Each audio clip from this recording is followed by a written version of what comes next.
Un petit poisson rouge vivait avec son père et sa mère dans les eaux profondes qui entouraient une île.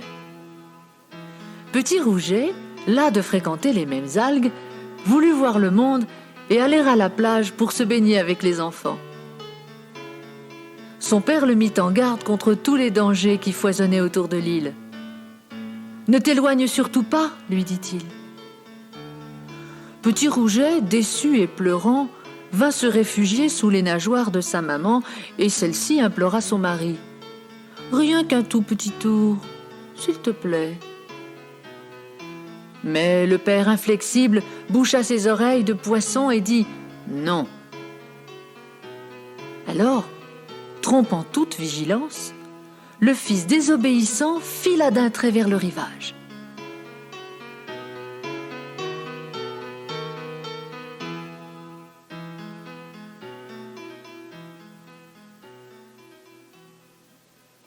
On le chercha jusqu'au soir, mais en vain, car le petit Rouget de l'île ne revint pas. Son père gronda comme font tous les grondins rouges, soufflant de grosses bulles de colère à la surface des eaux.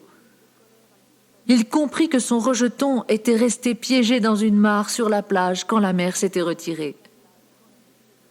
Et sa mère se fit une bile de sèche, aussi noire que l'encre du plus vilain calamar.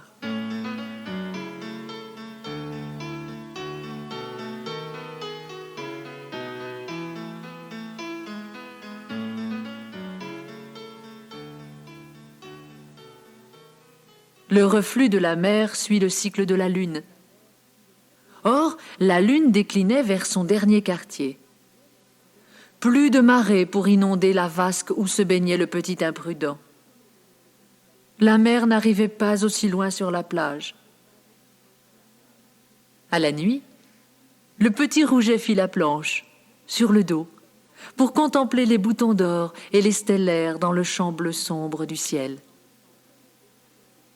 Le soleil, à son lever, fit jouer ses rayons sur la flaque et mit le feu à l'eau avec une multitude de miroirs à facettes. Le petit poisson espiègle se trémoussait, brisait ses joyaux dans un jaillissement de perles argentées. Bien sûr, il n'avait guère le temps de penser à ses parents.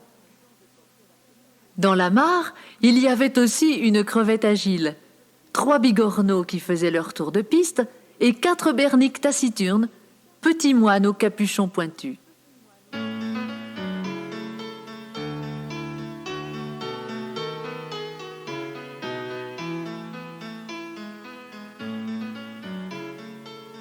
Une longue semaine passa, et la mer, toujours, restait au bas de la plage, à croire qu'elle le faisait exprès. De jour en jour, l'eau baissait dans la piscine. Elle formait en s'évaporant une frange de dentelle du sel le plus pur, qui inquiétait notre petit poisson, ce noble fils de Grondin rouge. Bientôt, il se prit à suffoquer. Ses branchies se mirent à battre comme un soufflet de forge, et ses écailles se hérissèrent. Cependant, la lune chaque nuit devenait plus grande dans le ciel, tandis que lui, pauvre intrépide, à bout de force, s'arrêtait parfois de respirer. Il flottait le ventre en l'air, tenaillé par la peur de mourir. Il pensait à ses parents et regrettait son escapade.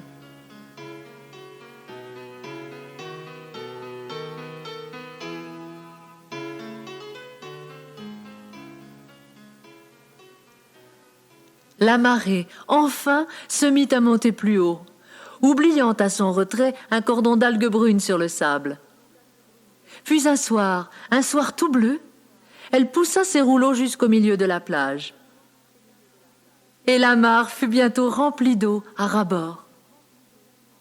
Goulûment, petit Rouget emplit ses branchies de cette eau nouvelle et, revigoré, sauta par-dessus le mur de rochers qui le retenait prisonnier.